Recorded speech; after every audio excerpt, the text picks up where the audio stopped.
L'environnement, c'est tout ce qui nous entoure. Si tout être a un environnement, l'humanité tout entière a un environnement commun, la planète et bien d'autres éléments existentiels.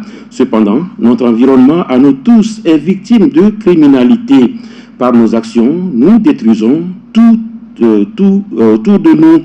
Pluriel, votre émission de société évoque justement le sujet, la criminalité environnementale. C'est quoi et pourquoi progresse-t-elle? Pour en parler, nous sommes avec Madame Joji Priscilla. Elle est directrice générale de l'ONG ANS Togo.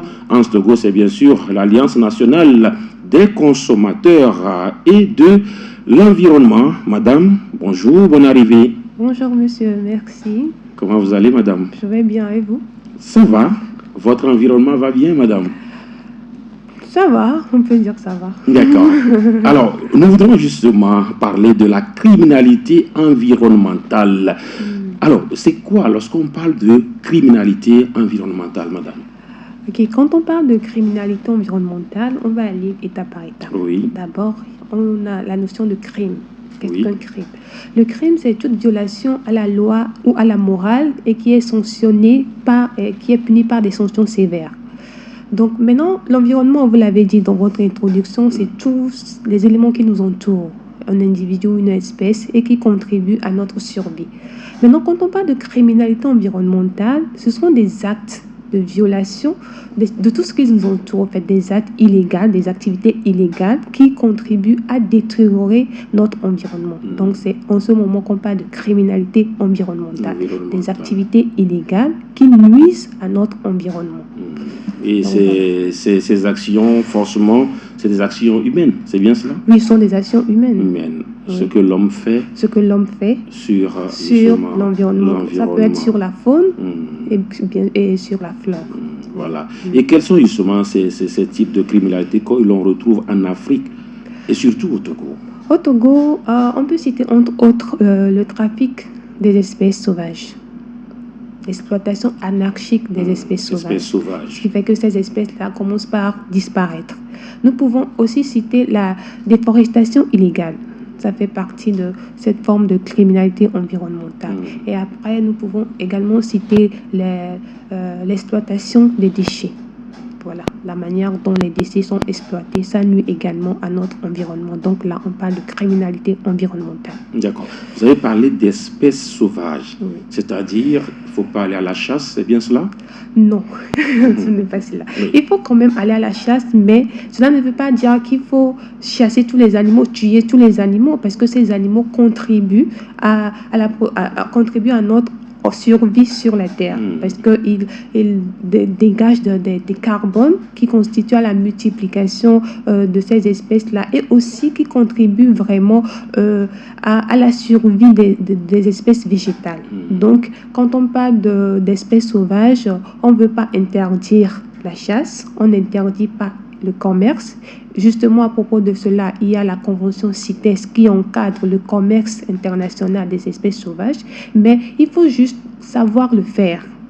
Voilà. Il faut savoir le faire. Ça suppose que c'est l'État qui doit peut-être encadrer, ordonner ce domaine-là. Bon, exactement. On parle souvent des espèces rares. Voilà. Alors, en tant que spécialiste, qu'est-ce qu'on peut entendre par espèces rares? Espèces rares sont des espèces qui ne sont pas assez nombreuses sur la Terre, sur la planète. Donc ces espèces-là, il faut les protéger. Parce que par exemple, si on les exploite de façon anarchique, elles vont disparaître une fois pour de bon. Alors que ces espèces-là sont vraiment importantes, comme je le disais, pour la survie, pour notre survie, et non seulement pour notre survie, mais pour la préservation de notre environnement. Donc voilà pourquoi il faut vraiment protéger l'environnement. Aujourd'hui, il y a beaucoup de textes. Le Togo, je pense qu'on va en venir. Le Togo a prévu beaucoup de textes pour réglementer. Comme je le disais, il y a la convention CITES qui a été ratifiée par le Togo. Et il y a encore d'autres lois qui encadrent la chasse au Togo, qui encadrent le commerce international de ces espèces-là au Togo.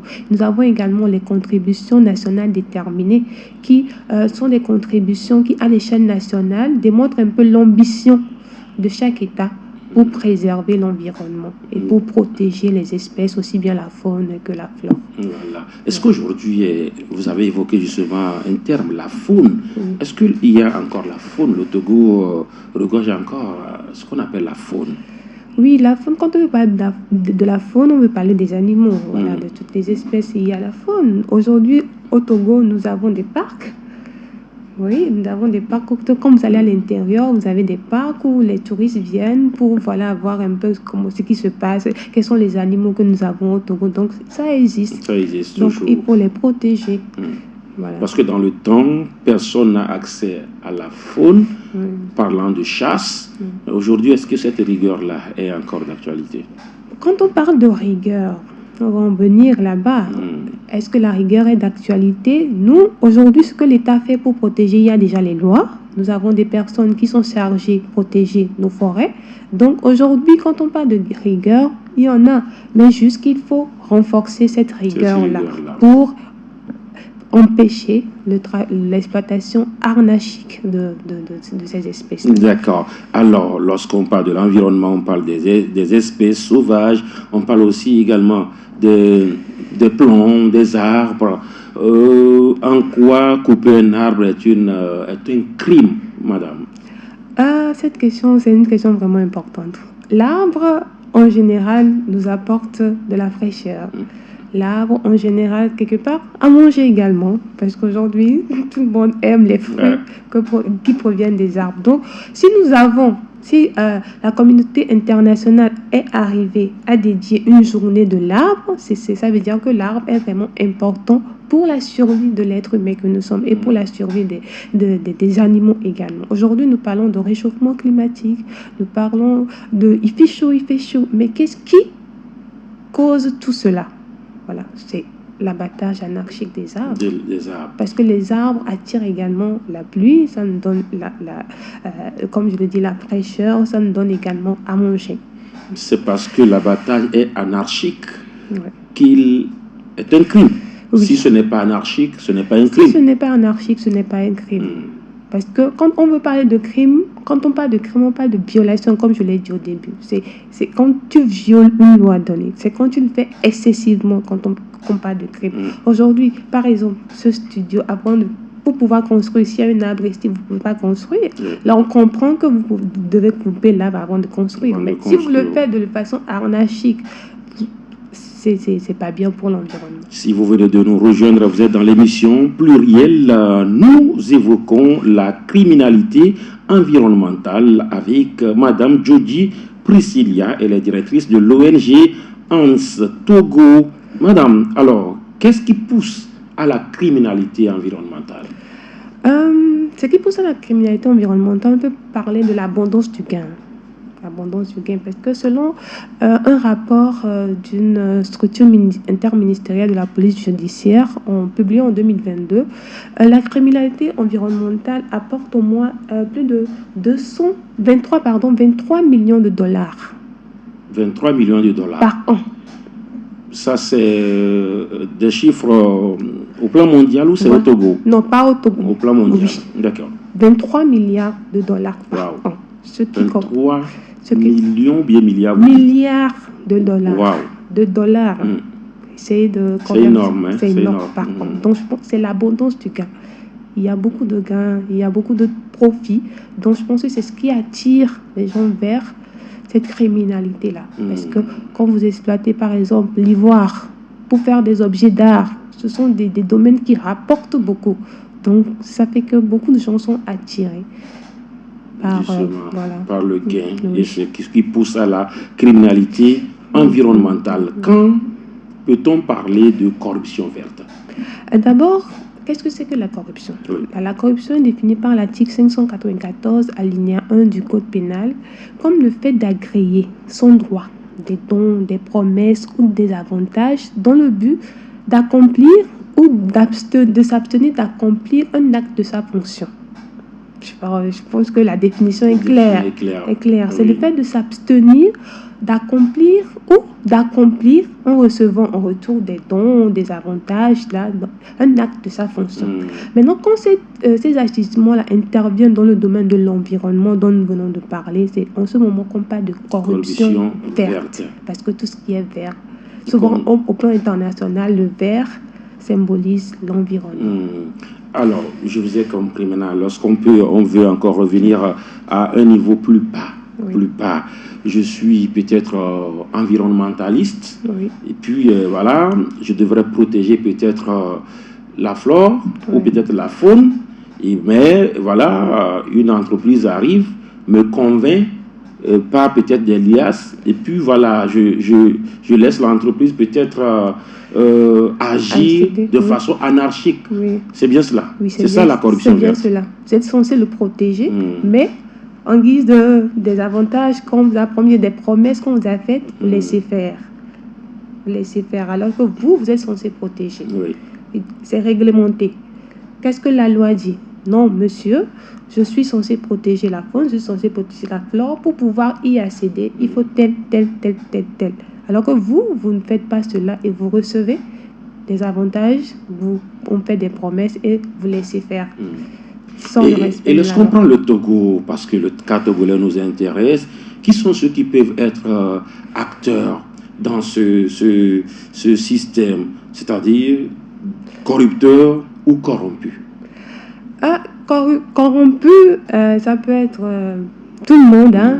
Vous et moi, nous pouvons être un agent qui est chargé de protéger l'environnement. Nous pouvons être la police judiciaire où les gens viennent dénoncer. Nous pouvons être ce gendarme-là qui est à la frontière pour pouvoir vérifier. Les forestiers. Voilà, les forestiers, les gardes forestiers. Nous pouvons être, donc nous sommes des corrompus. Bon, au cas où nous acceptons, on peut parler de corrompus. Maintenant, les corrupteurs, ce sont ceux-là qui viennent on peut parler des entreprises, de ces personnes-là qui agissent de façon personnelle, de ces réseaux-là qui viennent pour vous faire des promesses ou bien pour vous donner quelque chose pour que vous puissiez les laisser agir illégalement. Si la corruption est punie par la loi, la corruption verte est punie comment?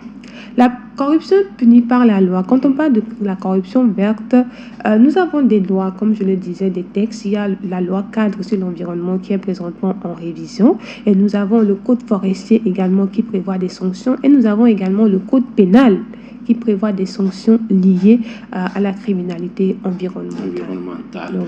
Voilà. Et ces sanctions vont de quelle fourchette à quelle fourchette? Est-ce que vous pouvez faire la prison, par exemple, parce que vous avez été corrompu, vous avez été un corrompu, un corrompu vert, entre guillemets. Oui, le code pénal, le code forestier également prévoit des sanctions qui constituent des amendes et des peines.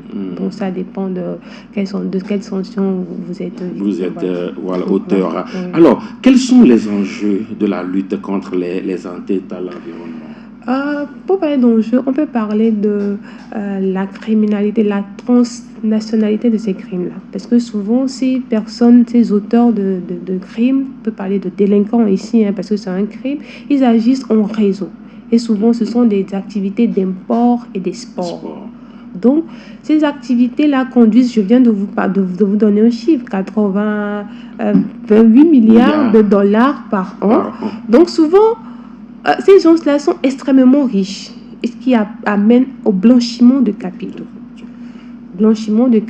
Et le blanchiment de capitaux induit également des fois le financement des groupes terroristes.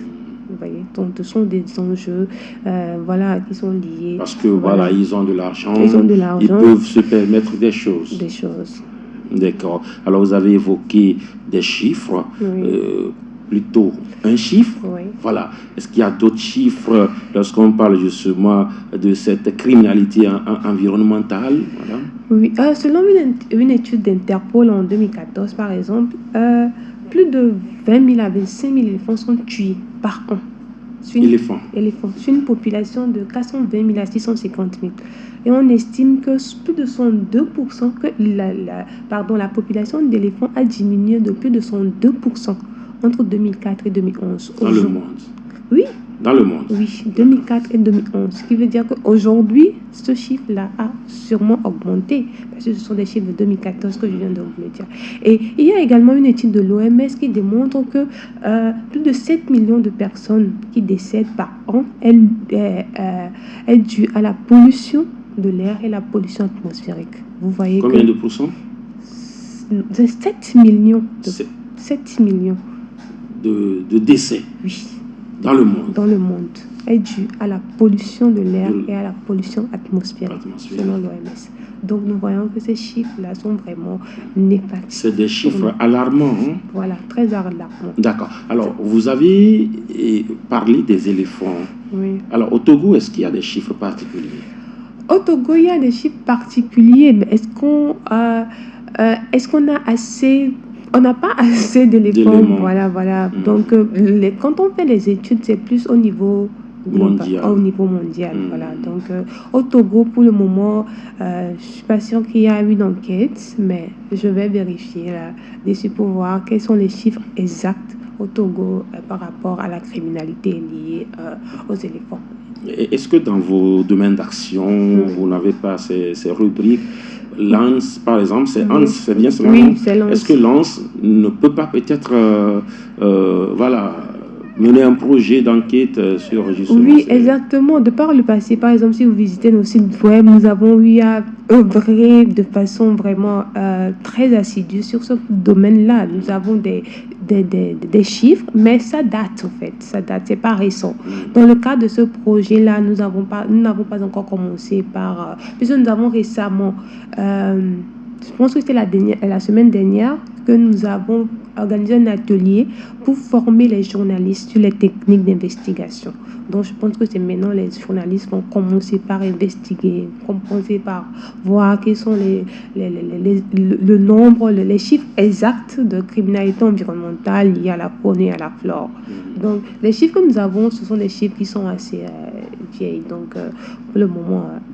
On vous reviendra avec les chiffres exacts. Vous avez également donné les chiffres liés au décès. Oui. Ces chiffres également sont d'ordre mondial. Oui. Pas de chiffres. C'est l'OMS qui a fait une étude pour voir à peu près quels sont le nombre de décès liés à la pollution de l'environnement et à la pollution de l'air. Voilà. Alors, lorsqu'on prend justement ces espèces qui disparaissent, est-ce qu'il y a quand même des stratégies, des mécanismes pour justement, au-delà d'empêcher les gens de s'attaquer à cette chose, est-ce qu'il y a quand même des mécanismes pour une reproductivité de ces espèces qui deviennent rares? Oui, il y a des mécanismes pour une reproductivité. C'est pourquoi nous avons des parcs. Les parcs sont censés mettre ensemble les espèces là pour pouvoir assurer leur survie, pour pouvoir assurer leur multiplication. Et aussi également dans les forêts, nous avons également des méthodes mises en place pour pouvoir assurer la survie et la multiplication de ces espèces. Parce que du moment où ces espèces vivent, elles sont créées comme ça. Elles se reproduisent de façon naturelle. Vous voyez. Donc, c'est pas vraiment... Quand le parc devient plus dense, oui, on fait quoi? Par exemple, vous mettez, comme Dieu l'a fait avec Noé, oui, dans le bateau, oui, c'est cela? Oui. Alors, vous mettez des espèces de sexes différents, oui, qui se multiplient. Quand le parc devient dense, vous faites quoi? Souvent, quand le parc devient dense, c'est pourquoi je disais que le commerce n'est pas interdit, mais elle est protégée, comme pendant la convention de CITES. Souvent, il y a par exemple des pays qui n'en ont pas assez. Ils viennent suivre la méthode, ils suivent la loi, pas de façon illégale, ils suivent la loi. Okay. Nous voyons que vous avez assez de ces espèces-là. Nous voulons aussi en avoir dans notre pays. Quelles sont les modalités pour les avoir? Et puis, il y a des méthodes. Parce qu'il faut dire que ce domaine aussi, c'est un domaine qui rapporte à l'État. Oui. Jusqu'ici, on parle de criminalité parce que les fonds-là ne rentrent pas dans la caisse de l'État, mais ce sont des personnes qui agissent de façon anarchique et arbitraire. Donc, quand ces espèces-là sont assez nombreuses dans un pays, vous pouvez les vendre. Au-delà de la vente, oui, est-ce qu'il y a possibilité, par exemple, de ramener des espèces rares dans la faune, c'est-à-dire quand je parle de la faune, dans la la forêt, forêt. qui est bien circonscrite, peut-être protégée. Est-ce qu'il y a de ces... Oui, quand ces espèces deviennent assez nombreuses dans votre parc et vous voyez que vous n'avez pas assez d'éléments, parce que les parcs sont faits pour attirer les touristes, ne peuvent pas aller dans la forêt, peut-être c'est trop dangereux pour eux. Donc ils viennent dans les parcs où les animaux sont plus encadrés. Autres, là. Donc quand vous voyez que dans votre espace, il n'y a pas assez, dans votre parc, il n'y a pas assez d'espace pour contenir tous ces animaux, vous pouvez les ramener dans la forêt où ils peuvent vivre plus à l'aise. Voilà. Donc il n'y a pas de souci. Il n'y a pas de souci à ce niveau-là. Toujours à l'écoute de Radio Djena, nous parlons bien sûr de la criminalité environnementale avec Madame Djodji Priscilla, qui est la directrice de l'ONG Ans Togo. Et justement, nous allons poursuivre notre curiosité. Je rappelle que vous êtes dans l'émission Pluriel. Comment expliquer la progression de la criminalité environnementale? Oui, comme je le disais, la progression de la criminalité environnementale, on peut parler de l'abondance du gain. Parce qu'il y a du gain là-bas, il y a beaucoup de profit. Donc les gens sont plus attirés. Ils vont. Malgré que c'est protégé, les gens y vont. Nous pouvons parler également des réseaux sociaux. Des réseaux sociaux qui sont vraiment aujourd'hui, qui sont à la disponibilité de tout le monde, où ces gens-là sont libres de faire ce genre de commerce-là. Il suffit de poster un objet d'art fait à bas d'ivoire. Il suffit de poster la peau d'un panthère que vous avez utilisé pour faire des chaussures, par exemple. Il y en avait donc. Il y a des réseaux sociaux aussi qui facilitent la progression de cette criminalité-là. Et puis, nous pouvons parler également de la longueur des enquêtes. Vraiment, et puis, c'est pas un chemin facile, hein, c'est un chemin semé d'embûches. Les enquêtes ne sont pas vraiment courtes. Parce qu'il faut tout un processus, pardon. Et puis c'est vraiment, ces criminels sont organisés, ce sont des bandes, ce sont tout un groupe en fait. Donc il faut prendre le temps d'enquêter, d'avoir des preuves irréfutables pour pouvoir les arrêter, pour pouvoir les combattre. Parce que quand vous arrêtez une seule personne parmi un groupe de 30, par exemple, vous n'avez rien fait. Vous n'avez rien fait, c'est une chaîne. C'est toute une chaîne. Et souvent, alors, beaucoup de personnes sont mêlées, même au plus haut niveau de l'État, parce que souvent, c'est ce qui bloque aussi les enquêtes. On n'a pas de preuves là-dessus. On n'a pas de preuves là-dessus. On peut parce pas que dire vous dites que les enquêtes, ça prend du temps. Oui, ça prend du temps. Si ça prend du temps, parfois, c'est parce que voilà... Pas forcément parce qu'il y a une personne au plus haut niveau qui est impliquée, mais justement parce qu'il faut avoir des preuves irréfutables. Et pour pouvoir les infiltrer ce genre de groupe et à posséder des preuves, c'est tout un processus. Parce que ces gens-là aussi, ils savent qu'ils sont dans l'illégalité. Donc, ils sont sur le qui-vive. Toute personne qui les approche pour un achat, par exemple, ils sont sur le qui-vive, quoi. Ils ne vont pas te laisser les infiltrer de façon facile, de façon simple comme cela. Donc, toi, un enquêteur, par exemple, avant de pouvoir les infiltrer, avant de pouvoir avoir des informations, des aveux venant d'eux, il faut prendre le temps d'avoir leur confiance, voir comment se fait cette activité, ce commerce, quelles sont les activités d'import, d'export. Donc, pas forcément qu'il y ait une personne au haut niveau, mais que ces personnes-là, comme ils savent qu'ils sont dans l'illégalité, ils sont sur leur qui-vive, ils prennent leurs précautions. Donc, pour pouvoir accéder aux preuves, il faut prendre du temps, il faut aller de façon doucement, calme, pour gagner leur confiance, pour pouvoir savoir toutes les personnes jusqu'à l'étranger qui sont vraiment impliquées dans ce genre de criminalité. Est-ce que Ans Togo a déjà peut-être mené une action, une activité similaire? Oui, c'est ce que je vous disais, que quand vous parcourez par exemple nos sites, nous avons eu un projet où nous avons démantelé des réseaux qui se sont impliqués dans ce genre de criminalité environnementale. Nous avons démantelé plusieurs réseaux. Donc ce projet également est une continuité de l'autre projet là que nous avons eu à réaliser et dans ce projet nous avons eu à collaborer avec les agents de l'État pour pouvoir démanteler ces réseaux là. Et souvent ces réseaux là, comme vous étiez en train de dire, bizarrement il n'y avait aucune personne venant du haut niveau qui était impliqué. C'était juste sur ce projet-là. Sur ce projet-là, sont juste des Il y en a d'autres voilà. qui, voilà. Alors, aucun haut perché n'est donc mêlé. Comment pensez-vous pouvoir freiner la délinquance verte? Pour pouvoir freiner la délinquance verte, il faut d'abord la sensibilisation. Parce que les gens sont plus attirés par le gain, mais ils oublient les effets néfastes que ce genre de comportement a sur l'environnement. Parce que nous tous, nous vivons dans le monde, vivons dans un environnement. Vous avez de l'argent, mais il y a des effets néfastes qui auront leur impact sur toute votre génération. Même si vous partez aujourd'hui, vos familles vont vivre comment sur la terre? Parce que nous avons une seule terre, voilà. Donc, il faut les sensibiliser sur les effets. C'est notre environnement commun. C'est notre environnement commun. Il faut les sensibiliser sur les effets néfastes de ce genre de comportement sur notre environnement. Et je pense qu'il faut aussi durcir les sanctions. Parce qu'aujourd'hui, les sanctions qui sont prévues ne sont pas assez sévères. Il faut les durcir. Vous parlez du plan mondial ou bien au plan togolais? Je parle du plan togolais. Parce que quand on parle de sanctions, c'est d'abord national. Qu'est-ce que le Togo a prévu comme sanction pour pouvoir arrêter? Donc, au plan national, quand nous prenons nos textes, les sanctions, il faut les durcir. Voilà. D'abord les sensibiliser et durcir les sanctions et les appliquer de manière effective pour pouvoir dissuader ces gens-là de la délinquance verte, la criminalité environnementale. Aujourd'hui, pensez-vous que le Togo lutte suffisamment contre ce phénomène? Nous avons encore beaucoup de défis à relever, comme tous les pays d'ailleurs. Et je pense aussi qu'il y a récemment une stratégie nationale qui a été adoptée de lutte contre la criminalité environnementale qui a été adoptée. Donc je pense que ils vont commencer par le mettre en œuvre. Et nous avons également des lois qui protègent l'environnement et qui contribuent à la lutte contre la criminalité environnementale. Donc le Togo fait de son mieux. C'est suffisant, vous pensez? Comme je l'ai dit, nous avons encore des défis à relever, comme tous les pays d'ailleurs. C'est pas le Togo seul, parce que ce genre de crime, ça concerne tous les pays, pas seulement en Afrique, même en Europe, même en Amérique. Donc, voilà comme la stratégie adoptée.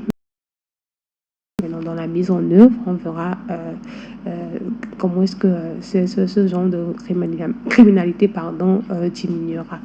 Voilà. Alors, quelles sont les mesures que le Togo doit prendre pour protéger son écosystème? Le Togo, comme je disais, il y a des CDN, contributions déterminées au niveau national, que chaque pays prend. Et dans ce document-là, nous avons les ambitions de chaque pays concernant la protection de l'environnement, la protection du climat, les gaz à effet de serre, le carbone et tout ça là. Donc ce document-là déjà est un grand pas. Voilà que le Togo a fait pour pouvoir protéger son environnement. Toujours à l'écoute de Radio Djenan, on parle pluriel avec justement Madame Djodji Priscilla, directrice de l'Alliance nationale des consommateurs et de l'environnement. On parle de la criminalité environnementale. Alors, Madame, quelles sont vos relations avec le ministère de l'Environnement et des Ressources forestières du Togo? Nous avons de très bonnes relations avec le ministère de l'Environnement. Comme je vous l'ai dit, nous avons eu à exécuter un projet. Nous avons collaboré avec eux. Ils ont été à nos côtés dans toutes les enquêtes que nous avons eu à mener afin de démanteler plusieurs réseaux de trafiquants. Donc nous avons de très bonnes relations avec eux et ils collaborent de façon simple. Très bonnes relations, ça suppose que lorsque vous avez des projets, ils financent vos projets? Par rapport au financement, nous n'avons pas encore soumis de projet au ministère de l'Environnement. Pour le moment, nos projets sont financés parce que nous sommes d'abord hub Afrique de l'Ouest de Transparency International. Donc, nos projets sont financés la plupart par Transparency International. Ce projet que nous exécutons présentement est financé par Transparency au travers de la Waverly Street Foundation. Donc, voilà. Pour le moment, nous n'avons pas encore soumis de projet au ministère puisque nous avons une relation avec Transparency. Donc, pour le moment, vous avez suffisamment de ressources parce que ce travail que vous faites, c'est aussi celui du ministère de l'Environnement. Oui. Et puisque vous dites que vous avez de bonnes relations, vous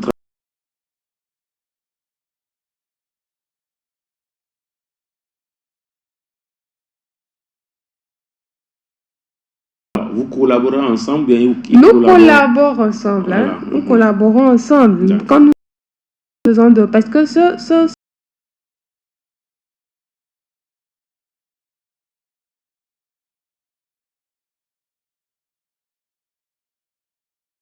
la pub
c'est quoi justement? Parce que je sais qu'il y a également, on dit, il y a d'autres organisations également qui sont dans la consommation. Vous prenez OADEL, ils sont dans la consommation locale. Vous prenez également d'autres qui, voilà, qui protègent les populations contre les produits peut-être. Les produits défectueux. Voilà.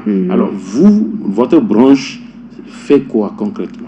Ok. Au début, la vision de notre président, docteur Fabrice Ebé, c'était de protéger le consommateur et protéger l'environnement et d'abord protéger le consommateur. Donc au début, nos activités étaient plus liées à la protection des consommateurs, à la protection de l'environnement. Mais au fur et à mesure, comme nous avons, puisque l'ONG est là aujourd'hui il y a plus de 20 ans, donc au fur et à mesure que nous évoluons, nous avons ajouté d'autres domaines d'activité à nos domaines d'activité. Donc aujourd'hui, le président a jugé bon qu'il y a assez d'organisations qui travaillent déjà dans le domaine de la consommation. Donc, nous sommes plus focalisés sur la lutte contre la corruption, nous sommes plus focalisés sur la protection de l'environnement. Mais cela ne veut pas dire que nous ne pouvons pas soumettre des projets pour avoir des financements sur la protection des consommateurs. Là, ça fait partie de nos domaines d'activité. Donc, au début, c'était sa vision, c'est pourquoi il a choisi ce nom. Donc, comme ce nom a pris déjà de la notoriété, il ne peut plus le changer. Donc, c'est pour cela c'est resté comme cela.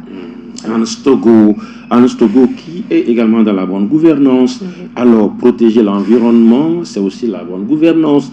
Aujourd'hui, quel est l'état des lieux côté togolais lorsqu'on parle de l'environnement?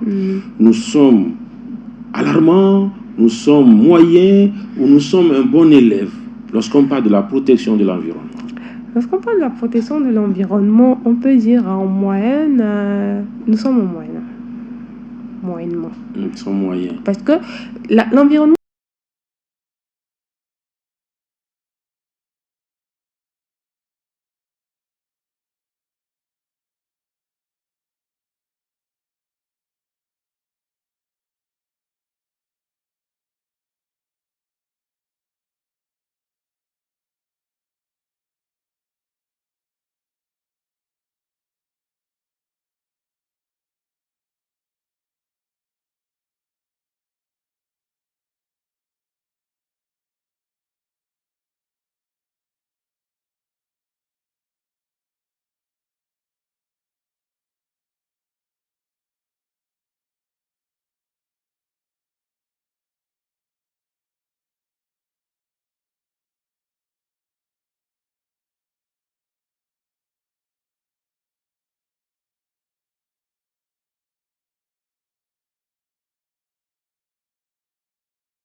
nous faisons notre devoir.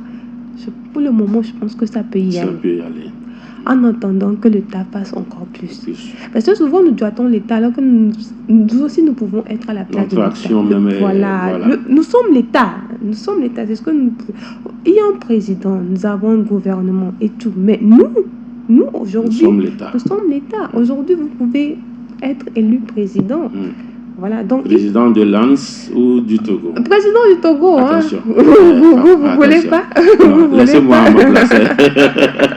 Non, parce que nous tous, c'est notre pays à nous tous. C'est notre pays à nous tous. Bon, voilà, d'ici des années, voilà. Bon, peut-être c'est votre ambition. Vous allez faire, vous aurez dans 10 ans, bien dans 15 ans, peut-être. Dans 15 ans, voilà. C'est mieux comme ça. Hein? Okay. C'est mieux pour moi, voilà. Donc, donc c'est à nous de contribuer ensemble, de travailler ensemble avec l'État pour arriver à assurer une protection efficace. Parce qu'aujourd'hui, quand vous allez en Europe, vous n'allez pas boire un blanc, boire et puis jeter. Il y a des poubelles, il va jeter là-dedans.